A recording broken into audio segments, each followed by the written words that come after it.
సకల కామేశ్వరి గారు. సకల కామేశ్వరి గారు. నమస్తే గురూజీ గారు. హలో. యెస్ మా. సకల కామేశ్వరి మాట్లాడుతున్నాను. వినపడుతుందా సార్? వినిపిస్తుందమ్మా. నిమిషం. ఫస్ట్ మీ వీడియో ఆన్ చేయండి. సెకండ్ ఎక్కడ, ఊరు, పేరు, ఏజ్, ఎక్కడి నుంచి, ఎందుకు జాయిన్ అయ్యాం, ఎవరు సజెస్ట్ చేశారు, జాయిన్ అయిన రిజల్ట్ వచ్చిందా లేదా, దాని తర్వాత మనం చెప్పాం. So please start. నా పేరు సకల కామేశ్వరి. మాది బి కొత్తకోట. హాస్టల్స్ దగ్గర ఉంటుంది. ఉజ్వల వీడియో ఆన్ చేయండి అమ్మా. అది సార్ వచ్చిందా సార్? నాకు అది రావటం లేదు సార్. స్టాప్ వచ్చింది సార్. నమస్తే అండి. అది బెంగళూరులో ఉజ్వల గారు చెప్పారు. నాకు నేను చాలా ప్రాబ్లమ్ ఫేస్ అయితున్నాను. కాళ్ళ నొప్పులకి ఏం చేయాలని అర్థం కాలేదు. తనప్పుడు నాకు సజెషన్ ఇచ్చారు. మీరు ఈ ప్రోగ్రామ్ చేయండి. మీకు తప్పకుండా యూజ్ ఉంటుంది. ప్రోగ్రామ్ అయ్యే లోపల మీ ప్రాబ్లమ్స్ అన్నీ సాల్వ్ అయిపోతాయని చెప్పారు. అది గాడ్స్ గిఫ్ట్ అనుకుంటాను. నేను శివ భక్తురాలిని. మా అబ్బాయి పేరు కూడా శివ అని పెట్టుకున్నాను. నాకు తన ఆశీస్సులే అనుకుంటా నేను. ఏ మార్గము లేనప్పుడు తనే మార్గం చూపిస్తారు కదా స్వామి. లాస్ట్ ఆప్షన్ అనమాట నాకిది. ఏం చేయాలో తెలీదు. చెప్పాను కదా మీకు స్టార్టింగ్. నాకు మోకాళ్ళు ఆపరేషన్ చేసుకోమన్నారు. నాకు ఇష్టం లేదు సార్ అని చెప్పాను కదా గురువుగారు. నాకు ఇప్పుడు మీ దానివల్ల నాకు ఆపరేషన్ మీద కూడా ఐడియా లేదు. అసలు ఎంత బాగా నడుస్తున్నానో, అన్ని ప్రాబ్లమ్స్ బాగా సాల్వ్ అయిపోయినాయి. లైఫ్‌లో బాగా ఏదో పునర్జన్మ వచ్చినట్లు అనిపిస్తోంది. అంత బాగా నొప్పులు లేకుండా ఉంది. ఒళ్ళు తేలిగ్గా ఉంది. కాకపోతే చిన్న రిక్వెస్ట్ సార్. ఇదే నేను లైఫ్ లాంగ్ మెయింటైన్ చేసుకోవాలంటే, ఈ బాధ లేకుండా ఈ కొత్త లైఫ్‌ని ప్రొసీడ్ చేయాలంటే నాకు ఎట్లాంటి సజెషన్స్, నేను ఏం ఫాలో కావాలి? ఎట్లా ఉండాలి? నాకు కొద్దిగా గైడెన్స్ కావాలి సార్. మళ్ళా నేను ఆ బ్యాక్ లైఫ్‌లో పోకుండా ఈ కొత్త లైఫే నాకు లాస్ట్ వరకు కంటిన్యూ చేసుకునేదానికి మీ సజెషన్స్ తప్పకుండా నాకు అవసరం సార్. చెప్పాలి గురువుగారు. మీ ఆశీస్సులు నాకు లభించాలి ఎప్పుడు అని కోరుతున్నాను. లెవెల్ 2 కూడా కంటిన్యూ కావాలనుకుంటున్నాను. చాలా మా హస్బెండ్ వాళ్ళు కూడా చాలా హ్యాపీగా ఫీల్ అయ్యారు. నా బాడీ షేప్ కూడా చేంజ్ వచ్చింది. 5 కేజీస్ తగ్గాను. నొప్పులనేది అసలు మర్చిపోయాను. అసలు టాబ్లెట్స్ కూడా వేసుకోవటం లేదు. 7 టాబ్లెట్స్ ఇచ్చారప్పుడు. డాక్టర్ కూడా నేను వెయిట్ లాస్ కావాలంటే వీక్లీ 1 ఇంజెక్షన్ ఏసుకోమన్నారు. నాకవన్నీ ఇంట్రెస్ట్ లేకుండా పోయింది. దేవుడు దయ వల్ల కరెక్ట్‌గా ఆ టైంలోనే మీ ప్రోగ్రామ్ నాకు తను ఉజ్వల చెప్పింది. జాయిన్ అయ్యాను. అవన్నీ కూడా ఏం లేకుండా అన్నీ మర్చిపోయినట్లు అయిపోయింది నాకు. చాలా హ్యాపీగా ఉంది సార్.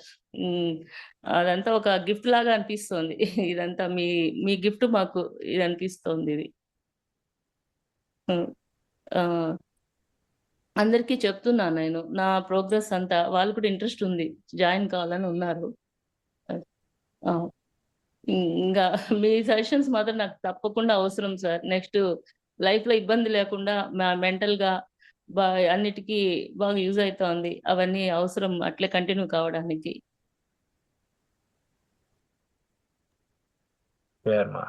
లైఫ్‌లో ఇబ్బందులు రావు అనేది చెప్పట్లే. ఇబ్బందుల్ని హ్యాండిల్ చేయడం రావాలి అంతే. అదే సార్. మీ దగ్గర నుంచి నాకు ఆ మాట చాలా నచ్చింది. మైండ్‌లో కూడా ఎప్పుడు రివైజ్ చేసుకుంటూ ఉంటాను. హ్యాండిల్ చేయడం ఒకటి.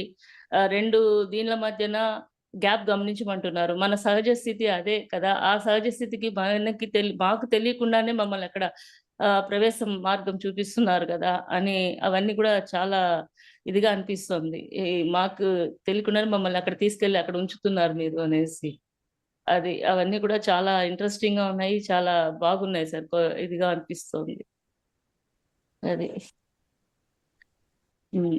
అది సంయమ చాలా బాగుంది. అసలు ఇంతవరకు అసలు ఎక్స్‌పెక్ట్ చేయలేదు సార్. అంత నిరాహారంగా ఉండగలుగుతామా? అది మన వల్ల అయితుందా? అనేది కూడా ఒక కలలో లాగే ఉంది. అసలు మనం ఇంత చేయగలుగుతామా? ఇంతమంది ఉండగలుగుతారా? అనేది కూడా. ఏ ఇబ్బందులు లేకుండా చేయగలుగుతాము అనేది. ఇప్పుడు తిరుమల కూడా వెళ్ళాను. ఆ క్యూ లైన్స్‌లో అంతా కూడా 2 కిలోమీటర్స్, 3 కిలోమీటర్స్ నడిచాను. మామూలుగా ఇంట్లో ఇక్కడి నుంచి బాత్రూమ్‌కెళ్ళాలన్నా గోడ పట్టుకొని వెళ్ళేదాన్ని నొప్పులు భరించలేక. అటువంటిది అక్కడంతా నడిచే కొద్దికి మా వాళ్ళంతా చాలా ఆశ్చర్యపోతున్నారు సార్. ఇంత మార్పు వచ్చిందా అనేసి. నడకలో అంతా కూడా చాలా మార్పు వచ్చింది. చేరిన దానికి నేను చాలా 100% హ్యాపీగా ఫీల్ అయితున్నాను సార్. ఖచ్చితంగా మనం అనుకునింది దొరికింది. మీ వల్ల, దేవుడి వల్ల నాకు. ఆ దేవుడు మీ రూపంలో ఇచ్చాడంతే అనేసి ఫీల్ అయితున్నాను. డైలీ మానిటరింగ్ చేయాలంటే ఎవరి వల్ల అయితుంది? ఇంతమందిని మానిటరింగ్ చేసి వాళ్ళ ప్రాబ్లమ్స్ అన్నీ అర్థం చేసుకొని వాళ్ళ సొల్యూషన్స్ చెప్పడం అంటే ఎంత ఓపిక ఉండాలి. మనకి ఇద్దరు పిల్లలకి కూర్చోబెట్టుకొని చెప్పాలంటేనే ఓపిక ఉండదు. అలాంటిది ఇంతమందిని మీరు మెయింటైన్ చేస్తూ వాళ్ళ ప్రాబ్లమ్స్ నీట్‌గా కనుక్కొని చెప్పడము, చేయడం అనేది మీకు దేవుడిచ్చిన గిఫ్ట్ అంతే. అదే అనిపిస్తుంది సార్. మీరు ఎప్పుడు దీనిలోనే ఉంటున్నారు కాబట్టి, ఆ భగవంతుడి కృప మీకు ఎల్లప్పుడూ అలాగే కలుగుతోంది. మీ మీ కృప మాకు ఉండాలని కోరుతున్నాం సార్ గురువుగారు. హ్మ్. హ్మ్.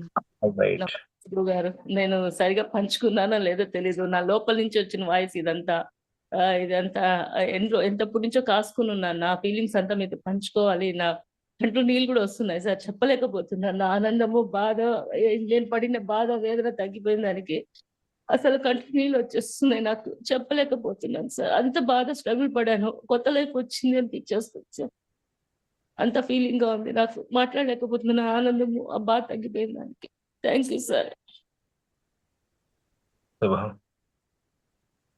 రైట్ మా.